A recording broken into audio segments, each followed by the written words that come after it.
أعوذ بالله من الشيطان الرجيم. بسم الله الرحمن الرحيم. رب اشرح لي صدري ويسر لي أمري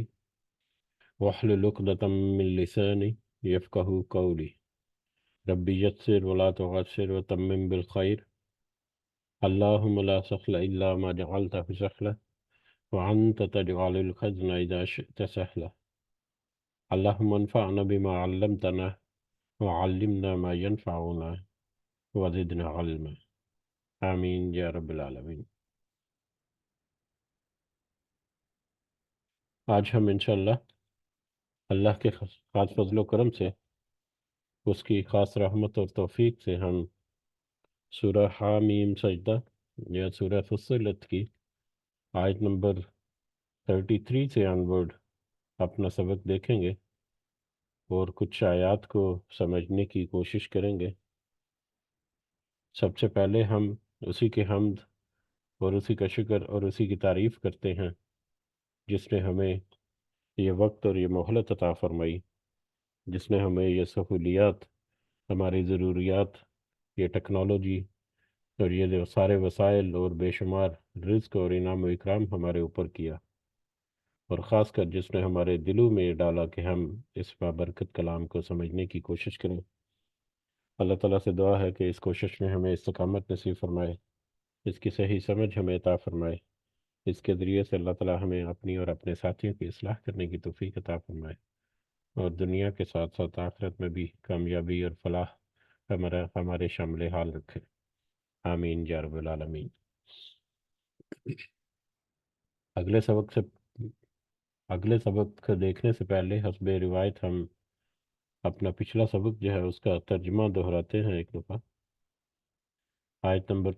24 سے لے کر آیت نمبر 32 تک، جس میں اللہ تعالیٰ نے فرمایا، آیت نمبر 24 سے آنورڈ، اب اگر یہ صبر کریں تو بھی ان کا ٹھکانہ جہنم ہی ہے۔ یہ ان لوگوں کی بات ہو رہی ہے جنہوں نے دشمنی کی اللہ کے ساتھ، ان کو جہنم کا عذاب جو ہے اس سے ڈرا دیا گیا پچھلی آیات میں۔ تو اب آگے، اب اگر یہ صبر کریں تو بھی ان کا ٹھکانہ جہنم ہی ہے، اور اگر یہ عذر اور معافی کے درخواستگار ہوں تو بھی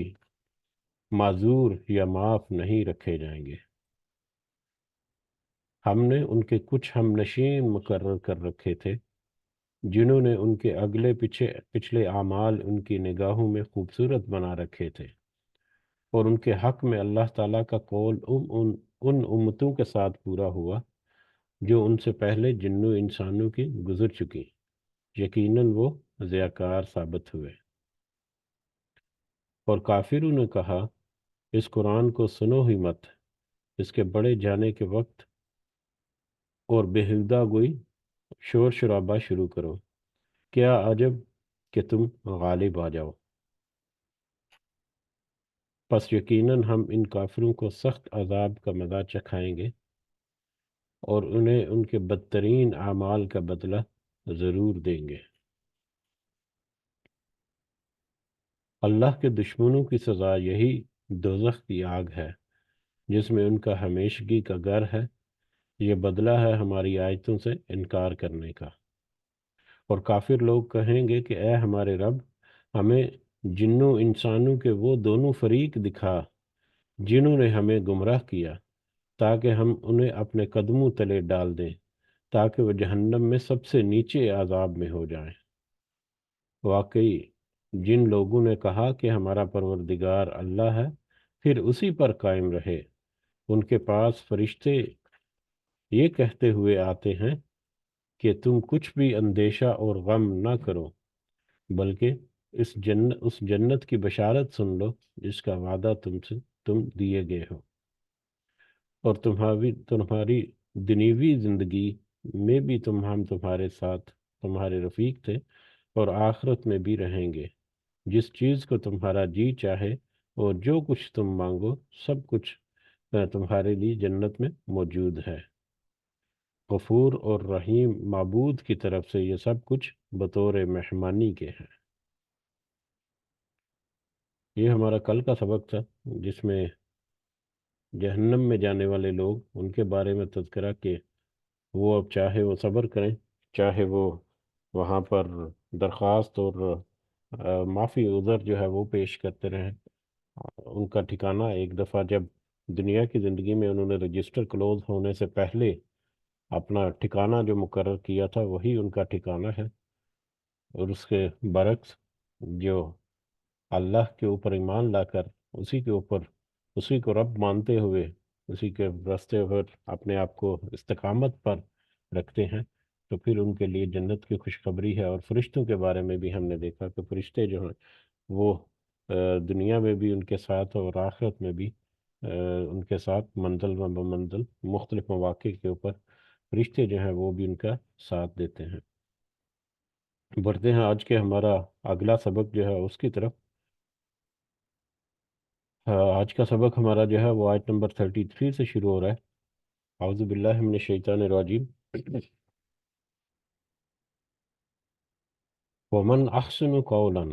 اور کون زیادہ اچھا ہے بات کے لحاظ سے۔ اب آگے سبق جب ہم پڑھیں گے یا اس سے پہلے بھی ہم نے جو آیات پڑھی، تو ہم دوبارہ سے اپنے ذہن میں ایک سنیریو جو ہے وہ تازہ رکھتے ہیں۔ دو سنیریو ہیں، ایک تو یہ ہے کہ یہ آیات جو ہیں یہ عام کتاب کے طور پر ہیں، جو کسی بھی محل وقوع میں یا کسی بھی وقت کسی بھی حالات میں یہ ہر ایک وقت کے لیے قائم و دائم ہے۔ لیکن اس کے علاوہ ایک منظر جو ہم آیت نمبر 38 تک اپنے ذہنوں میں رکھیں گے، وہ منظر یہ ہے کہ اتبا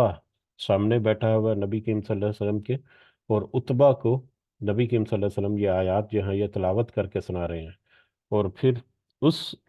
واقعہ کو یا اس منظر کو اگر ہم اپنے سامنے رکھیں تو نبی کریم صلی اللہ علیہ وسلم نے ان آیات کے ذریعے سے اللہ تعالیٰ کے اس کلام کو جو پیش کیا، تو اس کا شروع سے لے کے یہاں تک اور آیت نمبر 38 تک ہم ربط دیکھیں تو کس طرح سے اللہ تعالیٰ کی توحید جو ہے اس کا ذکر ہوا، اللہ تعالیٰ کی تخلیق جو ہے اس کا ذکر ہوا کہ کس طرح سے یہ سورج اور کائنات یہ زمین اور کائنات جو ہے وہ بنی، کس طرح سے اللہ تعالیٰ نے اس کے اوپر رزق رکھ دیے، کس طرح سے کہ 6 دنوں میں اس پورے کائنات کی زمین اور 7 آسمانوں کی تخلیق جو ہے وہ ہوئی۔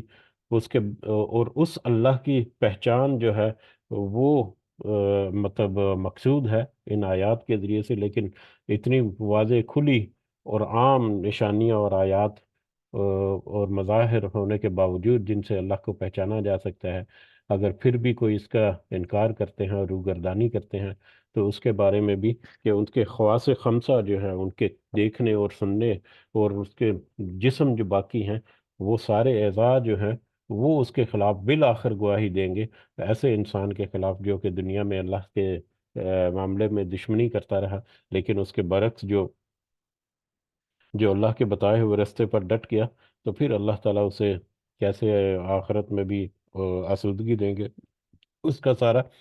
اور یہ سارا وہ اتباع کے سامنے پیش کیا جا رہا ہے۔ اور اس کی کیفیت جو ہے وہ بھی ہم نے دیکھ لی کہ جب اس نے نبی کریم صلی اللہ علیہ وسلم کے منہ کے آگے ہاتھ رکھا کہ کس قدر حقیقت اور سچائی کی باتیں کہ جس کو وہ انکار بھی نہیں کر سکتا، جس سے وہ پھر بھی نہیں سکتا، جس سے وہ روگردانی نہیں کر سکتا، لیکن ضد میں اڑا ہوا شخص جو ہے اس کے سامنے تو جیسے مرضی وہ کیا کہتے ہیں بینس کے آگے بین بجانے والا حساب کے جتنا مرضی اس کو سمجھا لیں، اگر کسی کی عقل کے پردے جو ہیں وہ عقل کسی کے اگر معاف ہو جائے تو پھر مطلب اس کو کون سمجھا سکتا ہے۔ تو یہ سارا جو ہے پہلے چل چکے موضوع اور آگے آنے والے جو ہیں اس میں ہمیں یہ جھلک نظر آئے گی کہ تم یعنی عتبہ تم تو آ کر مطلب میرے سامنے یہ دلائل رکھ رہے ہو اور مجھے کچھ کمپرومائز کرنے کی کوشش کر رہے ہو، تو دیکھو تمہارے اپنے لوگوں کا بیہیویئر کیا ہے اور ہمارا بیہیویئر کیا ہے۔ اس قرآن کی آیات سے تو ہمیں یہ واضح احکامات یا واضح طور پر پتہ چل رہا ہے کہ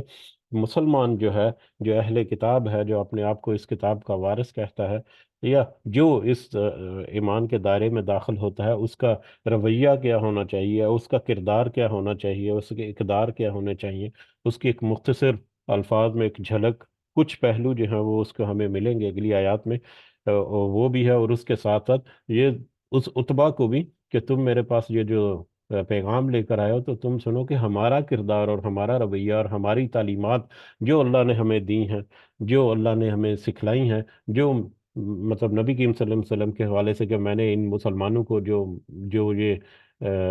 غریب اور مسکین لوگ جو ہیں جو میرے ساتھ کھڑے ہیں، ان کو جو میں نے ہدایات دی ہیں اللہ تعالیٰ کے حکم کے مطابق، اور پھر وہ اس ہدایات پر اٹے ہوئے ہیں، تو ذرا اپنے اور اپنے گروہ کے لوگوں کا رویہ بھی دیکھ لو، ہمارے گروہ کے لوگوں کا رویہ بھی دیکھ لو، اپنی تعلیمات جو ہیں وہ بھی دیکھ لو، اور ہماری جو تعلیمات جو ہمیں ملتی ہیں وہ بھی تم دیکھ لو۔ تو یہ بھی اگر ہم منظر جو ہے وہ اپنے سامنے رکھیں تو اس کی جو افادیت ہے، یا اس کے جو اس آیتوں میں جو چھپے ہوئے جو مفہوم ہے وہ اور زیادہ واضح بھی ہو جاتے ہیں۔ بہرحال ومن احسن قولا، اور کون زیادہ اچھا ہے بات کے اعتبار سے، ممن، اس سے جو دعا الی اللہ، جو اللہ کی طرف بلائے، اس سے زیادہ اچھا کون ہے، یا اس سے زیادہ کس کس کی بات اچھی ہو سکتی ہے جو کہ اللہ کی طرف بلائے، اللہ کے حکموں کی طرف، اللہ کی نصیحت کی طرف، وہ عامل صالحا، اور وہ عمل بھی کریں، یعنی جو صرف ایمان نہیں لے کر آیا بلکہ ایمان لانے کے بعد وہ دوسروں کو بھی ایمان لانے کی ترغیب دیتا ہے، دوسروں کو بھی اللہ کی طرف بلاتا ہے، اور نہ صرف دوسروں کو اللہ کی طرف بلاتا ہے بلکہ عامل صالحا، وہ نیک عمل بھی کرتا ہے۔ اس سے اچھی بات اور کیا ہوگی کہ اللہ کی طرف بلائے اور اس کے ساتھ ساتھ خود بھی نیک عمل کرے، صرف دوسروں کو نہیں بلائے۔ وقال، اور وہ کہے اننی من المسلمین، کہ میں تو بے شک میں فرما برداروں میں سے ہوں، بے شک میں مسلمان ہوں، بے شک میں اپنا سر اللہ کے حکم کے آگے تسلیم خم کرتا ہوں، سر تسلیم خم کرتا ہوں۔ تو اس سے اچھی بات کیا ہوتی ہے؟ اس سے مطلب مسلمانوں کی تعلیم جو ہے، اسلام کی تعلیم جو ہے وہ بھی نظر آتی ہے، اور مسلمانوں کا بیہیویئر جو ہے اس وقت نبی کریم صلی اللہ علیہ وسلم کو جو احکامات ملے، جو وحی ملی، جو آیات ملی، اس کے مطابق ان کا رویہ، تو وہ کیا ہے وہ بھی ہمیں اس سے نظر آتا ہے۔ ان کے ساتھی جو ہیں اس وقت وہ بھی، اب ظاہر ہے جتنے بھی تھے اس وقت، کوئی 50، 100، 200، 300، 500، 700 جتنے بھی تھے، آخر وہ تھوڑے بہت تو تھے تعداد میں، وہ ان کے خلاف جس طرح کے اقدامات ہو رہے تھے، وہ کچھ ریئیکشن شو کر سکتے تھے، کہیں پر کسی نے آ کر اگر ان کو کوئی بات کی ہے تو اس کے بعد کے جواب میں کچھ جواب ان کو دے سکتے تھے۔ کوئی ان کے خلاف اقدامات کرتے ہیں تو وہ مل کر 5، 10، 15 افراد مل کر کوئی ایسا ریئیکشن جو ہے وہ جنریٹ کر سکتے تھے، بہت کچھ ہو سکتا تھا۔ لیکن جیسے ہی وہ دائرہ اسلام میں داخل ہوئے تو وہ ان ساری چیزوں سے عاری ہو کر صرف اور صرف اللہ اور اس کے رسول صلی اللہ علیہ وسلم کی طرف دیکھنا شروع ہو گئے، کہ ان کا حکم آئے گا تو اس کے مطابق، اگر جنگ و جدال بھی ہے تو وہ بھی ان کے حکم کے مطابق، اگر کسی کو ریئیکشن دینا ہے تو وہ بھی ان کے حکم کے مطابق، اگر صبر ہے تو وہ بھی جو صبر کی تلقین کرتے رہے، وہ صبر کی تلقین جو ہے وہ بھی اس کے اوپر بھی ڈٹے رہے۔ تو یہ ایک اسلوب، ایک رویہ جو ہے نبی کریم صلی اللہ علیہ وسلم کا، وہ بار بار ذکر ہوا، ان کے ساتھیوں کا وہ بھی اس میں شامل ہے۔ اس میں قرآن کریم کی جو تعلیمات ہیں اس کا بھی ہمیں عکس نظر آتا ہے، کہ اس سے اچھی بات کیا ہے کہ کوئی اللہ کی طرف بلائے، اور نہ صرف اللہ کی طرف بلائے بلکہ نیک عمل بھی کرے، خود بھی اس کے اوپر عمل پیرا ہو، جیسے کہ نبی کریم صلی اللہ علیہ وسلم جو انہوں نے ہر ایک بات کی پریکٹیکل مطلب کر کے بھی دکھا دیا، اور پھر وہ یہ بات ثابت بھی کرے، وقال اننی من المسلمین، کہ وہ مسلمانوں میں سے ہے، وہ فرما برداروں میں سے ہے، وہ اللہ تعالیٰ کی اور اس کے رسول صلی اللہ علیہ وسلم کی ہر طرح سے فرما برداری کرتا ہے۔ ولا تستوی، اور نہیں بری ہوتی، الحسنۃ برائی، ولا السیئہ، اور نہ بھلائی یعنی نیکی، اور نہ ہی برائی، برائی اور نیکی، بھلائی اور برائی جو ہے یہ دونوں برابر نہیں ہوتی۔ بہت واضح آیت ہے کہ نیک کام کرنا، نیکی کی طرف راغب کرنا، نیک عمل کرنا، نیکی کی تعلیم دینا، اس کی ترغیب دینا، یہ اور برائی کرنا، برائی کی طرف بلانا، برائی کی طرف راغب کرنا، یہ دونوں جو ہیں یہ بالکل اپوزٹ اعمال ہیں، دونوں بالکل ایک دوسرے کے مختلف ہیں، یہ کبھی ایک دوسرے کے برابر نہیں ہو سکتے۔ ادفع، آپ ہٹائیے، اب یہاں پر نبی کریم صلی اللہ علیہ وسلم کو حکم دیا جا رہا ہے، اس کے ذریعے سے امت مسلمہ جو ہے اس کو حکم ہے، اور یہی بات جو ہے یہ نان مسلم جو ہے ان کے اوپر بھی واضح کی جا رہی ہے کہ ہمیں ہمارا دین جو ہے وہ کیا تعلیم دیتا ہے، اور پھر یہ اتبا کے سامنے بھی آ رہی ہیں کہ ہمیں تو ہمارے رب نے یہ بات سکھائی ہے، تمہارا اپنا رویہ کیا ہے وہ تم بھی ذرا دیکھ لو۔ ایک دفعہ آپ ہٹائیے برائی کو، اس کا جو اشارہ ہے وہ برائی کی طرف ہے کہ آپ ہٹائیے یا دور کیجیے یا دفع کریے برائی کو، باللاتی ہی احسن، اس طریقے سے جو کہ بہت اچھا ہو۔ آپ برائی کو اچھائی سے مٹائیے یا ہٹائیے یا ختم کریے یا دفع کیجیے۔ برائی کا مقابلہ اچھائی کے ساتھ کرنا، یہ ایک بہت ہی اہم نقطہ ہے آج کے سبق میں، اور بہت ہی اہم موضوع بھی ہے۔ اس کے بارے میں آگے آیات جو ہیں وہ بھی ہمیں مزید اس کی رہنمائی جو ہے وہ کریں گی، لیکن اس کا ہلکا سا ایک تذکرہ یہی ہے کہ برائی کو جب دیکھو تو اس کا برائی کا مقابلہ اچھائی سے کرنا، یہ بہت دو ٹوک الفاظ میں یہاں پر ہدایت ہے، نصیحت ہے، رہنمائی ہے، حکم ہے، سارا کچھ ہے کہ اگر کوئی برا سلوک کرتا ہے تو اس کے بدلے میں اس کے ساتھ برا سلوک کر دینا، یہ کوئی برائی کا یہ اچھی صفت کی نہیں ہے، یہ کوئی اچھے انسان کی نشانی نہیں ہے، بلکہ اگر کوئی برا کام کرے تو اس کے بدلے میں اس کو اچھائی کی طرف راغب کرنا، یا اس کو یہ باور کرانا کہ تمہارا یہ عمل جو ہے یہ اچھا نہیں ہے، اس سے تمہیں نقصان ہوگا یا تم مجھے یا دوسروں کو نقصان پہنچا رہے ہو، تو جس قدر ممکن ہو اس کے برے عمل کا یا برے اس کے باتوں کا جواب جو ہے وہ اچھائی کے ساتھ دینا ہے، اور پھر اچھائی کے ساتھ ہی نہیں دینا، احسن ہی احسن، جو کہ بہترین ہو۔ کسی نے کوئی مطلب اگر کوئی کر دیا ہے، کوئی فار ایگزامپل کوئی اس نے کوئی نقصان پہنچا دیا ہے، تو اس نقصان کے پہنچانے کو نہ صرف اس کو معاف کر دینا بلکہ اس سے قریب ہو جانا۔ اگر کوئی کہے کہ اچھائی یہ نہیں ہے کہ اگر کوئی کہے کہ یہ مجھ سے یہ غلطی ہوئی کہ مجھے معاف کر دیجیے، تو اسے کہو کہ ہاں ٹھیک ہے بس تمہیں معاف کر دیا، اتنا کہہ دینے میں بھی یقیناً خالی کہہ دینا کہ ہاں معاف کر دیا، دل دل سے معاف کرنا ہے تو وہی معاف کرنا ہوگا کہ میں نے معاف کر دیا، تو یہ یقیناً اس کا بدلہ یا اس کا اجر جو ہے وہ ملے گا۔ لیکن اس کو مزید اچھے انداز سے کہ اگر کسی نے کہا کہ مجھے معاف کر دیجئے، تو در حقیقت اس کا دل جو ہے وہ نرم ہوا پڑا ہے، تو نہ صرف یہ کہہ دینا کہ ہاں میں نے معاف کر دیا، اقرار کر دینا، بلکہ اس کے ساتھ اور زیادہ بھلائی سے اور زیادہ اچھے انداز سے اس کے ساتھ پیش آنا، تاکہ اس کا قرب ہو، تاکہ وہ جو ایک گناہ سے یا ایک برائی سے یا کوئی معاملہ اس سے ہو گیا اس کی طرف سے اگر پلٹ کر دوسری طرف آ رہا ہے، اچھائی کی طرف آ رہا ہے، تو تھوڑا سا اس کو یہی وقت ہے کہ اس کو اس کے دل کو مزید نرم کر کے پگھلا دیا جائے۔ تو برائی کا جو دور کرنا ہے اچھائی کے ساتھ، اس میں بہت بڑی حکمت بھی ہے اور اس کی بہت بڑی تدبیر بھی ہے، اور اللہ تعالیٰ کی طرف سے یہ ایک بہت اہم حکم بھی ہے۔ لیکن آگے ہمیں آیات سے پتہ چلے گا کہ اس میں انسان کو صبر جو ہے وہ کرنا پڑتا ہے۔ سب سے پہلا جو بات ہے وہ انسان کی اپنی انا جو ہے اس کو مارنا پڑتا ہے، اس کو بہت سارے میٹرز میں کمپرومائز کرنا پڑتے ہیں۔ ہو سکتا ہے کہ کچھ نقصان یا کچھ تکلیف کو سہ کر اس کو اس کو معاف کر دینا یا اس کو اپنے ذہنوں سے مٹا دینا جو ہے یہ بھی کرنا پڑے، لیکن کچھ نہ کچھ اس کے بدلے میں کچھ نہ کچھ دینا ہے۔ یہ حسن جو ہے، یہ اچھا، یہ جو بھلائی ہے، یہ تو نصیب والوں کو ملتا ہے، یہ موقع جو ہے یہ آگے ہم دیکھیں گے، لیکن اس لیول تک پہنچنے کے لیے کچھ کمپرومائز کرنا پڑے گا، اور یہ بھی در حقیقت تجارت ہے اللہ تعالیٰ کے ساتھ، آخرت کے لیے دنیا میں کچھ کمپرومائز کیے تاکہ آخرت میں اس کا بدلہ جو ہے وہ جنت کی شکل میں ملے۔ تو دنیا میں یہ ہمارا ایکسچینج ہے، یا ہمارا تبادلہ ہے، ہمارے گناہوں کا ہماری نیکیوں کے ساتھ تبادلہ ہے کہ گناہ ہمارے مٹ رہے ہیں اور نیکیاں جو ہے وہ بڑھتی جا رہی ہیں، اور یہ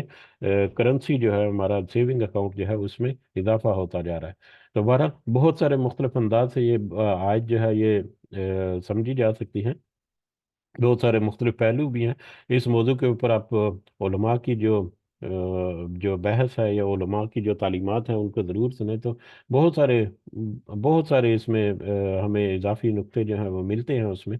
بہرحال آپ ہٹائیے برائی کو اچھائی کے ساتھ، اچھائی کے طریقے سے، فائز الذی، اب اس کا نتیجہ کیا ہوگا؟ برائی کو اچھائی سے مٹانے کا یا ہٹانے کا یا دفع کرنے کا نتیجہ کیا ہوگا؟ فائزہ، تو اچانک، الذی بینک و بینہ عداوہ، وہ شخص جو جس کے اور آپ کے درمیان، آپ کے اور اس کے درمیان دشمنی تھی، وہ شخص جس کی آپ کی اور اس کے درمیان دشمنی تھی، کأنہ ولی حمیم، گویا کہ وہ آپ کا گرم جوش دوست ہو جائے گا۔ اگر آپ بھلائی کو اچھائی کے ساتھ ہٹائیں گے، مٹائیں گے، دفع کریں گے، تو آپ کا جو دشمن جو ہے، جس کے ساتھ آپ کی پہلے دشمنی تھی، وہ بھی آپ کا سچا اور پکا گرم جوش دوست جو ہے وہ بن جائے گا۔ یہ ایک بہت اہم آؤٹ کم ہے اس رویے کا، یا اس کردار کا، جہاں پر جس کا یہاں پر ذکر کیا کہ اگر کوئی تمہارے ساتھ برا سلوک کرے تو اس کے جواب میں اس کے ساتھ کوئی اچھائی کرو۔ یہی ایک طریقہ ہے اس کے دل کو موم کرنے کا، اس کے دل کو گھر کر لینے کا، اس کے دل کو مطلب دین کی طرف لانے کا، اس سے بہترین طریقہ اور نہیں ہے کوئی۔ اور یہ کردار جو ہے، یہ سب سے پہلی اٹریکشن ہے۔ آپ کسی کے ساتھ بات کرتے ہیں، کسی کو اپنی طرف راغب کرتے ہیں، یا کسی کو بھی کوئی بات کرتے ہیں، تو آپ کا کردار جو ہے وہ سب سے پہلا ایک میسج ہے جو اس کے ذہنوں میں جاتا ہے۔ اگر وہ آپ کے بارے میں کچھ سوچتا ہے، سمجھتا ہے، آپ کو کچھ جانتا ہے، تو سب سے پہلے آپ کا امیج جو ہے وہ آپ کے کردار سے بنتا ہے، کہ اس کا کردار کیا ہے، اس کا رویہ کیا ہے، دوسروں کے ساتھ اس کی بات چیت کیسی ہے، اس کا اپنا عمل کیسا ہے۔ تو اب اس کی اپنی شخصیت جو ہے وہ سب سے پہلی اٹریکشن ہے۔ اس کے بعد پھر آپ کی بات جو ہے وہ کرنا، وہ اس کے اوپر اثر انداز ہوگی، پھر وہ اپنی آنکھوں سے کچھ باتیں جو ہے وہ دیکھے گا۔ یعنی یہ چیزیں جو ہیں، ویسے تو اپنی آنکھوں سے، کانوں سے دیکھ اور سن کر ہی اس نے کچھ آبزرویشن بنائی ہے اس رویے کی، یا اس آپ کے کردار کی، کسی بھی شخص کی۔ لیکن جب اس سے بات کی جائے گی، جب اس کو سمجھایا جائے گا، تو اس کا آنسر جو ہے وہ پھر وہ لینا شروع کرے گا، اور پھر اس کے بعد تو یہ دشمنی، اس کے بارے میں بہت سارے واقعات جو ہیں وہ بھی کوٹ کیے جا سکتے ہیں۔ جیسا کہ ایک واقعہ جو ہے وہ ہمیں ملتا ہے مدنی دور میں، کہ ایک سمامہ سمامہ نامی ایک سردار تھا، ایک قبیلے کا، جو کہ مجرم کی حیثیت سے گرفتار کر کے جس کو لایا گیا نبی کریم صلی اللہ علیہ وسلم کی مجلس میں، مسجد نبوی میں، آ، ایک مجرم کی حیثیت سے کچھ جرم تھا، زیادہ اس کی تفصیل جو ہے وہ مجھے یاد نہیں۔ بہرحال کسی معاملے میں اس کو گرفتار کر کے مسجد نبوی میں لایا گیا، تو نبی کریم صلی اللہ علیہ وسلم نے حکم دیا کہ اس کو ایک ستون کے ساتھ باندھ دو۔ تو ایک ستون کے ساتھ اس کو باندھ دیا گیا۔ نبی کریم صلی اللہ علیہ وسلم نے اس سے پوچھا کہ ہاں اسامہ، سمامہ، سوری، اسامہ نہیں، سمامہ، ہاں سمامہ، تم کیا چاہتے ہو؟ تو اس نے کہا کہ میں مطلب آپ کی قید میں ہوں، اگر آپ مجھے قتل کر دیں گے تو اس قتل کا بدلہ لیا جائے گا۔ یعنی ایک قسم کی دھمکی بھی کہہ لیں، کہ اگر تو آپ مجھے قتل کر دیں گے تو اس قتل کا بدلہ لیا جائے گا، اگر آپ مجھے چھوڑ دیں گے تو یہ آپ کا احسان ہوگا مجھ پر، اور اگر آپ کو کوئی مال و دولت چاہیے تو وہ مال و دولت جو ہے وہ بھی آپ کو مل سکتی ہے۔ تو نبی کریم صلی اللہ علیہ وسلم نے اس کو وہیں پہ رکھا، کچھ نہیں کہا فردر۔ دوسرے دن پھر آ کر نبی کریم صلی اللہ علیہ وسلم نے وہی سوال دہرایا، تو اس نے، ثمامہ نے، وہی جواب دیا کہ اگر آپ قتل کریں گے تو اس کا بدلہ لیا جائے گا، اگر آپ چھوڑ دیں گے، احسان کریں گے، تو یہ آپ کا احسان ہوگا، اور اگر آپ مال و دولت چاہتے ہیں تو آپ کو مال و دولت بھی مل سکتا ہے رہائی کے بدلے۔ پھر نبی کریم صلی اللہ علیہ وسلم نے دوسرے دن بھی اسی طرح سے چھوڑ دیا، تیسرے دن بھی واپس اس سے وہی سوال کیا، تو اس نے وہی جواب دیے۔ تو نبی کریم صلی اللہ علیہ وسلم نے حکم دیا کہ اس کی رسیاں کھول دو اور اسے آزاد کر دو۔ اس کی رسیاں کھول دی گئی اور اس کو آزاد کر دیا گیا۔ اب وہ 3 دن وہاں پر رہا۔ نبی کریم صلی اللہ علیہ وسلم کا بیہیویئر، ان کا دوسروں کے ساتھ اٹھنا بیٹھنا، دوسرے لوگوں کا آپس میں ملنا جلنا، کیا بات چیت ہو رہی ہے، یقیناً بہت کچھ اس نے آبزرو کیا ہوگا، ایک دشمن کے طور پر وہاں وہاں پر وہ قید ہے۔ بہرحال تیسرے دن جب اس کو نبی کریم صلی اللہ علیہ وسلم نے حکم دیا کہ اس کو آزاد کر دیں، تو وہ آزاد ہوا۔ جیسے ہی وہ آزاد ہوا تو وہ باہر گیا، کسی کسی باغ یا کسی کنویں وغیرہ سے جا کر اس نے غسل کیا، غسل کیا، اور پھر واپس نبی کریم صلی اللہ علیہ وسلم کی خدمت میں حاضر ہو گیا، اور وہاں پر آ کے پھر اس نے توحید و رسالت جو ہے اس کی گواہی دی، اقرار کیا، کلمہ پڑھا، مسلمان ہو گیا۔ اور پھر اس نے کہا کہ یہ اسلام میں آنے سے پہلے، یا یہ واقعہ ہونے سے پہلے، آپ کا چہرہ جو ہے وہ مجھے دنیا میں سب سے زیادہ برا چہرہ لگتا تھا، اور آج آپ کا چہرہ جو ہے وہ دنیا میں سب سے خوبصورت چہرہ مجھے لگتا ہے، اور یہ اسلام جو ہے، یہ دین ہے، یہ مجھے سب سے زیادہ، دنیا میں سب ادیان سے سب سے زیادہ برا لگتا تھا، اور آج یہ دین جو ہے میرے لیے سب سے زیادہ قابل قدر اور سب سے زیادہ اچھا ہے۔ تو یہ ایک واقعہ ہمیں ملتا ہے، اس کے علاوہ اور بھی بہت سارے واقعات جو ہیں وہ ہمیں مل سکتے ہیں، دنیا کی تاریخ میں ہمیں مختلف اوقات میں بھی مل سکتے ہیں، کہ کس طرح سے ایک اچھے کردار نے ایک بہت ہی برے کردار کو تبدیل کر دیا۔ تو یہ اس کا ایک بہت اہم جو نقطہ ہے کہ اگر کوئی اس طرح سے رویہ رکھے گا تو وہ اپنے برے سے برے دشمن کو بھی اپنے لیے گرم جوش دوست جو ہے وہ بنا سکتا ہے، لیکن اس کے لیے اس کو آگے آگے آیات میں ہمیں پتہ چلے گا کہ صبر کرنا پڑے گا، صبر کے اوپر قائم رہنا پڑے گا۔ اور یہ آیات دوبارہ ہم رکھتے ہیں اپنے سامنے وہی منظر کے یہ اتبا کے سامنے پیش کی جا رہی ہیں، جو کہ وہاں پر کچھ لین دین کا معاملہ طے کرنے کے لیے آیا ہوا تھا، الٹا اس کو ہی سنا دیا قرآن کی آیات کے ذریعے سے۔ تو ہمارا رویہ، ہمارا اقدار، ہماری تعلیمات جو اللہ نے ہمیں دی ہیں وہ تو یہ ہے۔ اب آپ اپنے تعلیمات اور اپنے رویے جو ہیں ان کے اوپر بھی ذرا غور و فکر کرو۔ وما یلقاہا، اور نہیں دی جاتی یہ صفت، یہ صفت معاف کر دینے کی، برائی کے بدلے میں اچھائی کرنے کی یہ جو صفت ہے یہ نہیں دی جاتی الا الذین صبروا، مگر انہیں جو صبر سے کام کرتے ہیں، صبر کریں۔ یہ جو صبر کرنے والے لوگ ہیں یہ انہی کو یہ صفت جو ہے وہ نصیب ہوتی ہے، یہ صفت ان لوگوں کی ہے جو صبر کرتے ہیں۔ اور جیسا کہ ذکر کیا کہ اس میں بہت سارا صبر کرنا پڑے گا، کچھ مذاق بھی لوگ ہو سکتا ہے اڑائیں گے آپ کا، کچھ مخالفت کریں گے، پریکٹیکلی مخالفت کریں گے، باتوں میں مخالفت کریں گے، مطلب ہو سکتا ہے بائی کاٹ کرنے تک آ جائیں، ہو سکتا ہے مطلب اس کے الٹ روش جو ہے وہ اختیار کرنا شروع کر دیں، بہت ساری چیزیں ہیں۔ لیکن اس کا جو بنیادی جو ٹولز اینڈ ٹیکنیک جو ہیں وہ بتا دیں کہ جس نے اللہ کی طرف بلایا، یہ ہم نے اس سے پہلے جو اللہ کی طرف کی بلائے اور وہ خود بھی نیک عمل کرنے والا ہو اور یہ ثابت کرنے والا ہو کہ وہ مسلمان ہے، یہ ٹولز اینڈ ٹیکنیکس ہیں جس جس جس کے ذریعے سے یا جس کے بنیادی ہتھیار ہیں جن کے ذریعے سے پھر وہ آگے جب برائی کو اچھائی کے ساتھ بدلے گا تو اس کو صبر کرنے کا جو حوصلہ ہے وہ بھی مل جائے گا۔ اور یہ صفت انہی لوگوں کی طرف سے ہے، انہی لوگوں کی ہے۔ وما یلقاہا، اور نہیں دے جاتی یہ صفت الا ذو حظ عظیم، مگر بڑے نصیب والے کو۔ یہ صفت جو ہے بڑے نصیب والوں کو ملتی ہے، اور یہاں پر یہ بڑا نصیب والا جو ہے وہ جنتی ہونے کی طرف اشارہ ہے کہ یہ صفت جو ہے ان کو ملتی ہے، یا جو جنتی ہیں، یا اس صفت کے حامل افراد، یا جن میں یہ صفت پائی جاتی ہے، یا یہ صفت جو ہے یہ خوبی جو ہے یہ اچیو کرنے میں جو کامیاب ہو جاتے ہیں، در حقیقت وہ بڑے نصیب والے ہوتے ہیں، یعنی جنتی ہوتے ہیں۔ تو یہ جنت حاصل کرنے کے لیے یہ صفت کا حاصل کرنا ضروری ہے، اور یہ صفت حاصل کرنے کے لیے صبر کرنا ضروری ہے، اور صبر کرنے کے لیے اور نیکی کو برائی کو نیکی سے بدلنے کے لیے ضروری ہے کہ ایک ایمان والا جو ہے وہ اللہ کی طرف بلائے، لیکن اس کے ساتھ ساتھ خود بھی عمل اچھا ہو، اور مسلمان ہونا اپنا جو ہے وہ ثابت بھی کر دے۔ تو پچھلی 3 4 آیات جو ہیں اگر اس کو ترتیب کے ساتھ ایک ہی کنٹیکٹ میں اگر دیکھیں تو ہمیں اس کا مفہوم جو ہے وہ واضح ہو جاتا ہے۔ وَإِمَّا يَنزَغَنَّكَ، اور اگر واقعی وہ ابھارے آپ کو من الشیطان شیطان، اور اگر شیطان آپ کو ابھارے نیکی کے برائی کوئی کر رہا ہے اس کے بدلہ برائی کے دینے کے بجائے اچھائی کر دینا ہے جیسا کہ ذکر ہوا، تو اگر اس معاملے میں آپ کو شیطان ابھارے، آپ کو یعنی برائی کا بدلہ یا برائی کا مقابلہ نیکی سے کرنے میں اگر شیطان ابھارے آپ کو یا شیطان ورگلائے، نزغن، تو کوئی وسوسہ، کسی وسوسے کے ذریعے سے وہ آپ کو ابھارے، یا آپ کا جو کردار ہے اس کو بدلنے کی کوشش کرے، فاستعیذ باللہ، تو آپ کو چاہیے کہ آپ اللہ کی پناہ مانگیے، اللہ کی پناہ مانگیے،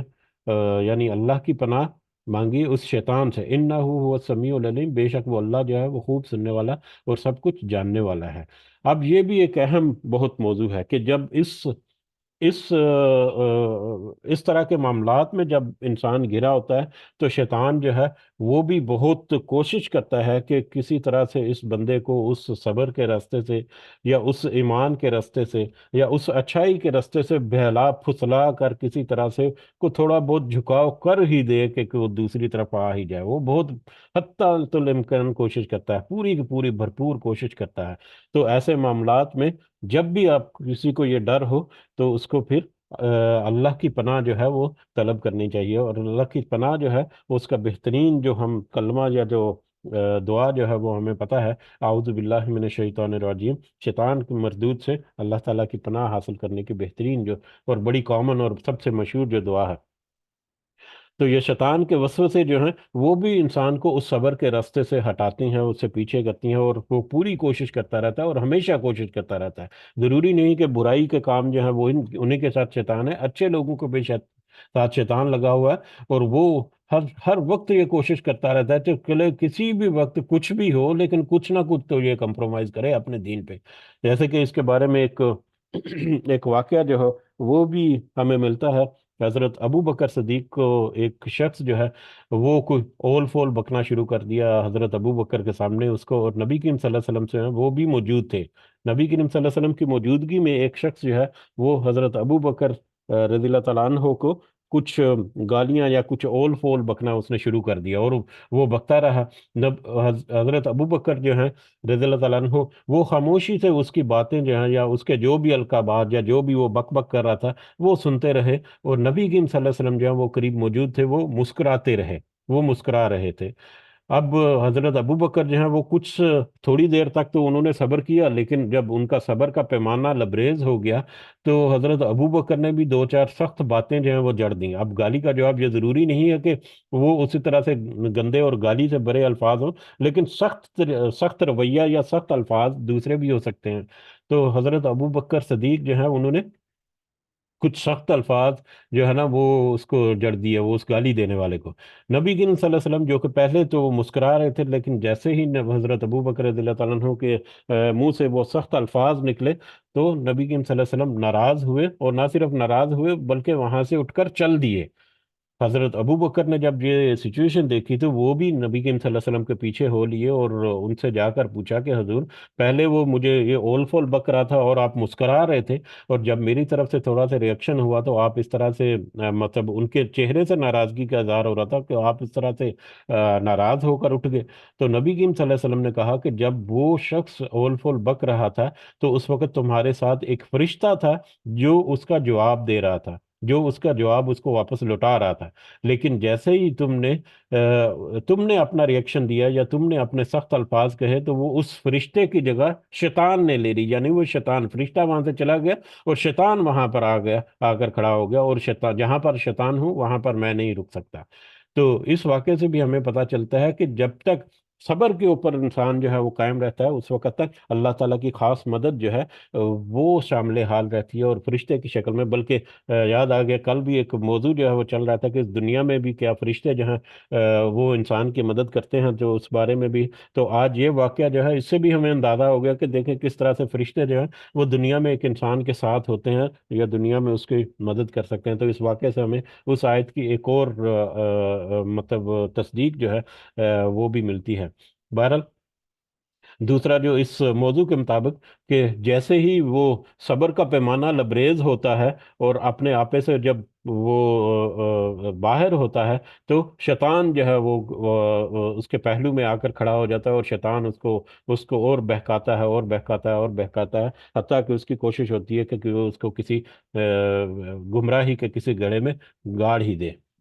تو بہرحال اس طرح کے اور بھی کچھ واقعات آپ کو مل جائیں گے اگر آپ اسٹڈی کریں گے۔ تو سب سے پہلا جو اور بنیادی اور ضروری کام ہے کہ جیسے ہی کوئی شیطان کا وسوسہ، اس کا ڈر اور خوف ہو، شیطان کے کسی وسوسے کا کوئی اندیشہ اور احتمال ہو، تو فوراً اللہ تعالیٰ کی پناہ جو ہے وہ شیطان سے لینی چاہیے، اور اس کا بہترین طریقہ جو ہے وہ اعوذ باللہ من الشیطان الرجیم ہے، یا اس کے اور بھی بہت سارے طریقے ہیں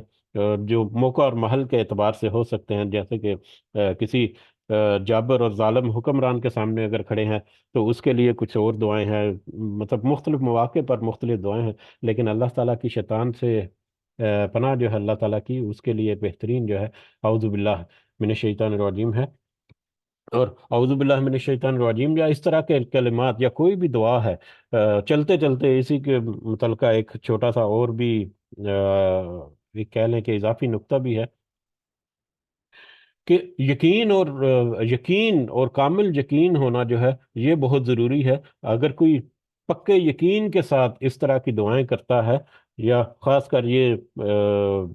شیطان سے دوری کے لیے اعوذ باللہ من الشیطان الرجیم جب تک پکے یقین کے ساتھ نہیں کہتا، وہ غالباً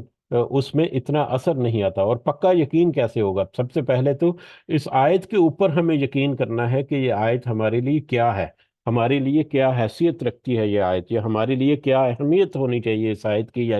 اس دعا کی، اعوذ باللہ من الشیطان الرجیم۔ تو اس کو سمجھنے کے لیے ہم مثال کے طور پر ہم لیتے ہیں کہ دنیا میں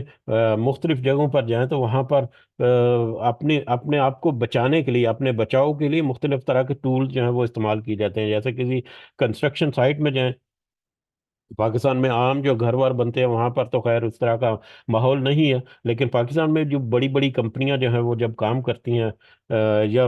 باہر گلف وغیرہ میں، تو ہر جگہ پر لازم و ملزوم ہے کہ جب کسی کنسٹرکشن سائٹ پہ جائیں تو وہاں پر جو ورکرز ہیں، ایون کہ انجینئرز ہیں، جو بھی وہاں پر موجود ہوتا ہے سائٹ کے اوپر، تو وہ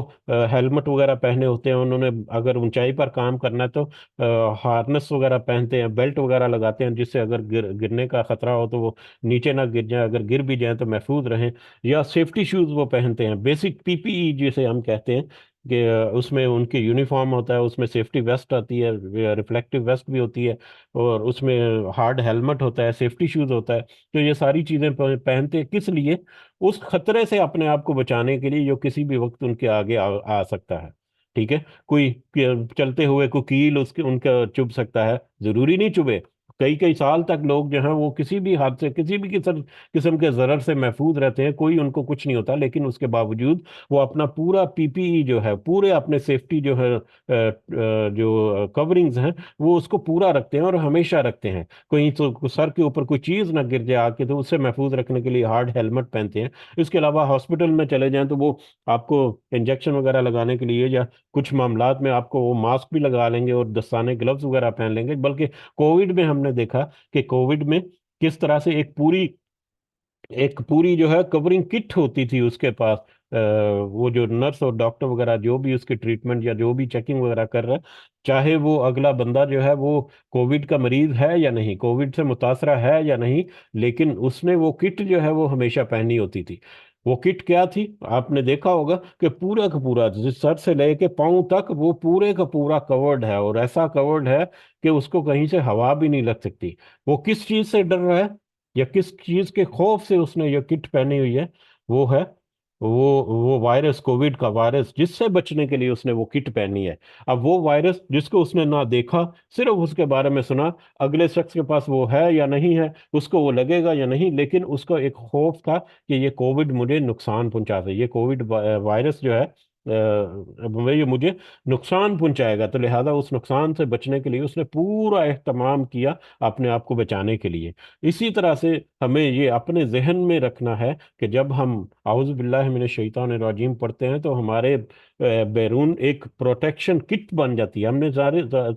سمجھ لیں کہ ہم نے ایک پروٹیکشن کٹ پہن لی ہے، جو اب ہمیں اس شیطان سے محفوظ رکھے گی، جو ہمیں اس شیطان کے بچا کے رکھے گی۔ جب اتنا یقین ہم اپنے اوپر طاری کریں گے تو یقیناً یہی دعائیں جو ہیں یہ افادیت میں اضافہ کرتی ہیں۔ اور کیسے افادیت میں اضافہ کرتی ہیں؟ اب دیکھیں، وہی جو بندہ ہے جس نے کٹ پہنی ہوئی ہے، کووڈ والا، اگر وہ بغیر کٹ کے، جب کٹ پہنی ہوئی ہے تو بڑا کانفیڈنٹ، وہ بڑا مطلب ایک خطرے سے اس نے اپنے آپ کو محفوظ کیا ہوا ہے، تو بڑے اعتماد کے ساتھ، بڑے کانفیڈنٹ کے ساتھ اپنے مریض کو دیکھ رہا ہے، کوئی میڈیکیشن وغیرہ ہے یا جو بھی ٹریٹمنٹ ہے، بڑے اعتماد کے ساتھ کر رہا ہے، اس کو پرسکون انداز میں کر رہا ہے، اس کو کوئی گھبراہٹ نہیں ہے، کوئی پریشانی نہیں ہے۔ لیکن اگر اس نے کٹ نہیں پہنی ہوئی تو اس کا جسم جو ہے وہ کانپے گا، وہ اس کا خوف جو ہے اس کے اوپر طاری ہوگا کہ میں ایکسپوزڈ ہوں اس رسک کے اوپر۔ ٹھیک ہے؟ تو مطلب اس سے صحیح کام نہیں ہوگا، ہو سکتا ہے انجیکشن لگانے لگے تو اس کے ہاتھ کانپ رہے ہوں کہ کہیں مجھے اس کا وائرس جو ہے وہ نقصان نہ پہنچا دے، یا ٹریٹمنٹ کر رہا ہے تو وہ اس کی یاداشت پہ اس کا اثر کرے گا، اس کا خوف جو ہے۔ لیکن اگر اس نے کٹ پہنی ہے تو بڑا کانفیڈنٹ ہوگا۔ اسی طرح سے ایک انسان جب اس کو پکا یقین ہو کہ اس کی وہ پروٹیکشن کٹ جو ہے شیطان سے وہ پہنی ہوئی ہے، تو وہ اس میں ایک کانفیڈنٹ لیول، اور اس کا آپ کا کانفیڈنس لیول جو ہے وہ بتاتا ہے آپ کو کہ آپ کس قدر محفوظ ہیں اس شیطان سے، تو آپ کا کانفیڈنٹ لیول جو ہے وہ انکریز ہوتا ہے۔ بہر یہ کوئی اضافی پوائنٹ تھے شیطان سے محفوظ رہنے کے لیے جو آیت بسم اعوذ باللہ ہے اس کی مناسبت سے، کہ ہمیں جب تک یہ یقین، یہ صرف اس معاملے نہیں، ہر طرح کی دعا جب بھی کریں کوئی تو اس کے بارے میں پھر پکا یقین بھی ہونا چاہیے کہ یہ دعا تو اللہ نے سن ہی لی ہے، اس کا ریٹرن تو ہمیں ملنا ہی ملنا ہے، چاہے تینوں میں سے کسی بھی صورت میں ملے۔ تو جب بھی شیطان کے وسوسے کا ڈر ہو، خوف ہو، یا شیطان ابھارے کوئی وسوسے پر، تو آپ اللہ کی پناہ جو ہے وہ طلب کر لیجئے۔ انہ هو السمیع العلیم، بے شک وہ خوب سننے والا، سب کچھ دیکھنے والا ہے۔ آپ جو کچھ کر رہے ہیں، اگلا جو کچھ کر رہا ہے، ہر ایک کو اللہ تعالیٰ ہر ایک رویے کو خوب اچھی طرح سے سن بھی رہا ہے، ان کی باتوں کو، ان کے چھپے ہوئے ارادوں کو بھی اللہ تعالیٰ خوب اچھی طرح سے جانتا بھی ہے، ہر عمل کو۔ وَمِنْ آیَاتِهِ، اور اس کی نشانیوں میں سے اللیل والنہار، اس کی نشانیوں میں سے ایک نشانی تو رات اور دن بھی ہے، والشمس والقمر، اور سورج اور چاند۔ رات اور دن اور سورج اور چاند، اس کے بارے میں کافی تفصیل سے ابھی کچھ دن پہلے بھی گفتگو ہو چکی، لہذا اس کی تفصیل میں نہیں جاتی ابھی اس وقت۔ جو بہرحال رات اور دن کا جوڑا اور سورج اور چاند کا جوڑا، یعنی رات اور دن کا آنا جانا، اور سورج اور چاند کا غروب ہونا اور طلوع ہونا، اور ایک دوسرے کے ساتھ کوارڈینیشن، کمبینیشن، اس کے بہت سارے جو رات کی زندگی، دن کی زندگی، رات کے فائدے، دن کے فائدے، یہ ساری چیزیں بار بار، تو یہ اللہ تعالیٰ کی نشانیوں میں سے ایک نشانی ہے۔ یہ اللہ تعالیٰ کی بہت بڑی اور بہت واضح اور روزانہ کی بنیاد پر اللہ تعالیٰ کو پہچاننے کے لیے یہ نشانی ہے، اگر اس کے اوپر غور کریں کوئی تو یہ رات اور دن اور سورج اور چاند، یہ اللہ کی نشانیوں میں سے ایک نشانی ہے۔ لا تسجدوا للشمس، مت تم سجدہ کرو سورج کو۔ اب اس وقت جو مشرکین ہیں، نہ صرف وہ بتوں وتوں کی پوجا کرتے تھے، بلکہ سورج کی اور کچھ ایسی تخلیقات کی بھی، مخلوقات کی بھی وہ پوجا کرتے تھے، سورج کی، چاند کی، ستاروں کی، اس طرح سے۔ تو لا تسجدوا للشمس، اب وہ واضح طور پر نبی کریم صلی اللہ علیہ وسلم جو ہے وہ آیات کے ذریعے سے اس کو بتا رہے ہیں عتبہ کو، اور سب کے سامنے اوپن آیت کے طور پر بھی، کہ لا تسجدوا للشمسی، مت تم سجدہ کرو سورج کو، ولا للقمری، اور نہ ہی چاند کو، وسجدوا للہ، بلکہ تم سجدہ کرو اللہ کو، صرف اللہ کو، اللہ ذی خلقہن، جس نے پیدا کیا ان سب کو، یعنی ان سب کو، یہ جمع کا صیغہ ہے، یعنی سورج کو بھی، چاند کو بھی، اور اس کے علاوہ جتنی مخلوقات ہیں ان کو بھی، ٹھیک ہے؟ تو سورج اور چاند اور جتنی تخلیقات، جتنی مخلوق اللہ تعالیٰ نے تخلیق کی، اس کو، ان سب کو تو اسی اللہ نے پیدا کیا، لہذا تم اس تخلیق کو، اس مخلوق کو سجدہ مت کرو، لیکن بلکہ صرف اس اللہ کو سجدہ کرو جس نے ان سب کو پیدا کیا۔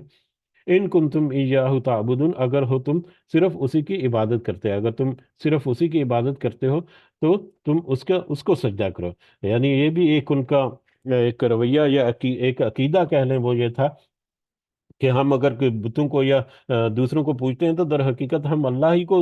سجدہ کر رہے ہیں، ان کے ذریعے تو ہم اللہ کا قرب حاصل کرنے کی کوشش کرتے ہیں، یا اس طرح کے ان کے عقائد تھے۔ تو اس کا یہاں پر جواب ہے کہ تمہارے وہ سارے عقیدے باطل ہیں، اگر تمہیں سجدہ کرنا ہے تو براہ راست اس اللہ کو کرو جس نے ان ساری چیزوں کو بنایا، نہ کہ ان ساری چیزوں کو جس کے ذریعے سے تم اللہ تعالیٰ تک پہنچتے رہتے ہو۔ یہ تو ایک باطل عقیدہ ہے، تو یہ ان کے عقیدے کے اوپر بھی ضرب ہے، اور ان کے اس عمل کی بھی نفی کر کے واضح طور پر بتا دیا کہ تمہارا وہ عمل جو ہے وہ قابل قبول نہیں ہوگا۔ اگر تم نے سجدہ کرنا ہے تو براہ راست اس اللہ واحد کو سجدہ کرو جس نے ان ساری چیزوں کو پیدا کیا۔ یہ یہاں پر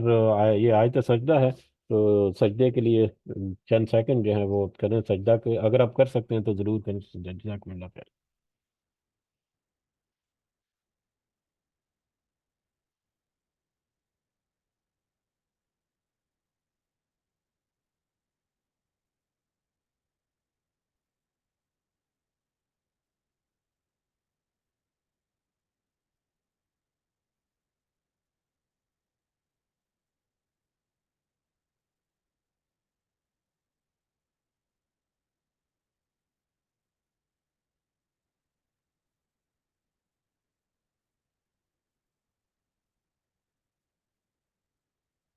جی السلام علیکم ورحمۃ اللہ وبرکاتہ۔ ہاں جی، آتے ہیں واپس اپنے سبق کی طرف۔ تو اللہ تعالیٰ کو سجدہ کرو، نہ کہ اس تخلیق کو جس کو اللہ تعالیٰ نے پیدا کیا۔ فَإِنِ اسْتَكْبَرُوا، پھر اگر وہ سب تکبر کریں، یہ سب کچھ جان لینے کے باوجود، اتنا کچھ واضح طور پر ہر چیز جو ہے وہ سامنے رکھ دینے کے باوجود بھی، فَإِنِ اسْتَكْبَرُوا، پھر بھی وہ تکبر کریں اگر، فَالَّذِينَ عِندَ رَبِّكَ، تو وہ جو آپ کے رب کے پاس ہیں، یسبحون، جب جو آپ کے رب کے پاس ہے یسبحون، وہ سب تسبیح بیان کرتے ہیں۔ اگر یہ انسان جو ہے، یہ اگر انسان پھر بھی اپنی منمانی کرتا ہے، پھر بھی اپنی مرضی کے مطابق کرتا ہے، ان آیات کو سمجھنے کی کوشش نہیں کرتا، یا ان کی مخالفت کرتا ہے، یا ان کی تکذیب کرتا ہے، تو پھر یہ جان رکھو کہ وہ وہ وہ جو اللہ کے پاس ہے، جو آپ کے رب کے پاس ہے، یعنی اللہ کے پاس ہے، وہ یسبحون لہو باللیل والنہاری، وہ تو تسبیح بیان کرتے ہیں اس کی رات کو بھی اور دن کو بھی۔ یہ ان فرشتوں کی بات ہو رہی ہے جو اللہ کی مجلس میں ہر وقت صف در صف جو ہے، صفیں باندھے جو کھڑے رہتے ہیں، اللہ کے احکامات کا انتظار کرتے رہتے ہیں، اور جیسے ہی اللہ کا حکم آتا ہے تو اس کے اوپر وہ لبیک کہتے ہیں، اس کے اوپر وہ دوڑتے ہیں اور حکم کو بجا لانے کے لیے۔ یا وہ فرشتے جو عرش کو اٹھائے ہوئے ہیں، یا اللہ تعالیٰ کے ارد گرد موجود جو فرشتے ہیں، یہ ان کے ہے کہ اگر انسان جو ہے وہ سجدہ نہیں کرتا، یا وہ صرف اکیلے اللہ کی عبادت نہیں کرتا، تو انسان کے عبادت اور اس کے سجدے کی ضرورت بھی نہیں ہے اللہ کو۔ اگر وہ سجدہ کرے گا اللہ کو تو وہ اس کے اپنے ہی بھلے کے لیے، اللہ کے لیے تو ہر چیز، کائنات کی ہر چیز جو ہے وہ اس کی تسبیح کر رہی ہے، بلکہ انسان کا اپنا جسم جو ہے وہ بھی مختلف انداز سے اللہ کو ہی تسبیح اور اللہ ہی کی تعریف جو ہے وہ کر رہا ہے۔ وہ اگر نہیں کرتا تو اس کا اپنا نفس جو ہے وہ اللہ تعالیٰ کے احکامات کی پاسداری نہیں کرتی۔ تو اگر وہ نہیں کرتا تو پھر اسے کوئی فرق نہیں پڑتا تکبر، پھر بھی اگر تکبر کریں تو اللہ کے پاس جو فرشتے ہیں وہ دن اور رات کو اس کی تسبیح جو ہے وہ بیان کرتے رہتے ہیں۔ وَهُمْ لَا يَسْعَمُونَ، اور وہ سب اکتاتے نہیں ہیں، اور وہ اکتاتے بھی نہیں، وہ ہمتاً ہر وقت وہ اس کی تسبیح اور اس کے جو تعریف ہے اس میں لگے ہوئے ہیں، اور وہ اس سے اکتاتے بھی نہیں، اس سے وہ کمی بھی نہیں کرتے، ہمیشہ ایک ہی روش کے ساتھ، ایک ہی مطلب انداز کے ساتھ وہ مسلسل اسی حالت میں ہے کہ وہ اللہ تعالیٰ کی تسبیح بیان کر رہے ہیں۔ اب یہ آیت نمبر 38 ہے، یہاں تک آ کر عتبہ جو ہے اس کو اللہ تعالیٰ نبی کریم صلی اللہ علیہ وسلم کا جواب جو ہے وہ مکمل ہو گیا۔ اس پر آ کر نبی کریم صلی اللہ علیہ وسلم نے عتبہ سے کہا کہ میرا جواب تم سن لیا ہے، اب تم خود ہی فیصلہ کر لو کہ تم نے جو کیا کیا کرنا ہے۔ تو عتبہ جو ہے وہ خاموشی سے اٹھ کر، اس کے پاس کوئی اور الفاظ نہیں تھے، وہ خاموشی سے اٹھ کر واپس اپنے قریش میں اپنے لوگوں کی طرف چلا گیا۔ اب یہاں پر ہم دیکھتے ہیں کہ سجدہ جو ہے وہ اس آیت کے ساتھ جہاں پر لکھا ہوا ہے، جبکہ آیت سجدہ کا نشان جو ہے وہ آیت نمبر 37 کے اوپر ہے، تو یہ بات تو اس میں کنفرمڈ ہے بغیر کسی شک و شبے کے یا بغیر کسی اختلاف کے کہ یہاں پر سجدہ ہے۔ لیکن اس بات میں تھوڑا سا اختلاف ہے یا تھوڑے سے مختلف رائے ہے، کچھ کہتے ہیں کہ سجدہ جو ہے آیت نمبر 37 پہ ہونا چاہیے، کچھ کہتے ہیں کہ آیت نمبر 38 پہ سجدہ ہے۔ تو آیت نمبر 37 ہے یا 38 ہے، اس کے اوپر تھوڑا سا ایک رائے مختلف ہے، ادروائز ان دونوں آیات میں سے ایک آیت کے اوپر سجدہ جو ہے وہ تو ہے ہی ہے۔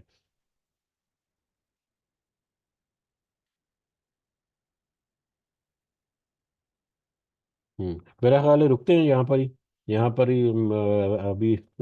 وقف کرتے ہیں، انشاءاللہ اگلی مجلس میں، اگلے سبق میں ہم دوبارہ سے آگے شروع کریں گے انشاءاللہ۔ دعا میں ضرور یاد رکھتے ہیں، اگر کوئی اضافی نکتہ ہے تو آپ ذکر کر سکتے ہیں، اس دعا کے ساتھ کہ اللہ تعالی ہمیں اس کی صحیح سمجھ کے ساتھ اس کے اوپر ہمیں عمل کرنے کی توفیق عطا فرمائے، آمین یا رب العالمین۔ وما علینا الا البلاغ المبین۔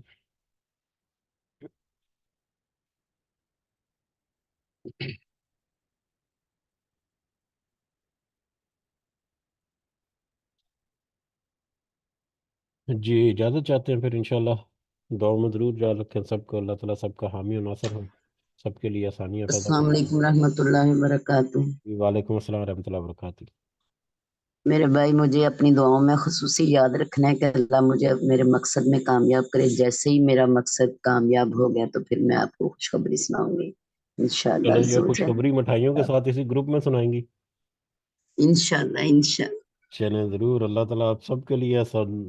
لیے آسانیاں کریں انشاءاللہ، سب کی نیک اور آمین جائز حاجات اور آمین تمنائیں جو ہیں اللہ تعالیٰ سب آمین ضرور پوری آمین۔ فرمائے۔ اللہ تعالیٰ سب کی دعائیں تو سنتا ہے، اس میں تو کوئی شک نہیں ہے۔ تو بہرحال ہمیں ایک دوسرے کے لیے بھی دعا کی رکھنی چاہیے، توقع بھی رکھنی چاہیے، اور دعا کا کہتے بھی رہنا چاہیے۔ سب ایک دوسرے کے لیے ضرور دعا میں یاد رکھیں ایک دوسرے کو، سب کے اللہ تعالیٰ جتنے نیک مقاصد ہیں اور جتنے اچھے مقاصد ہیں ان کو نہ صرف ان میں خاص مدد فرمائے بلکہ مستقبل میں بھی ان میں آسودگی اور برکت جو ہے وہ اللہ تعالیٰ عطا فرمائے ہم سب میں، آمین یا رب العالمین۔ جی السلام علیکم رحمۃ اللہ وبرکاتہ۔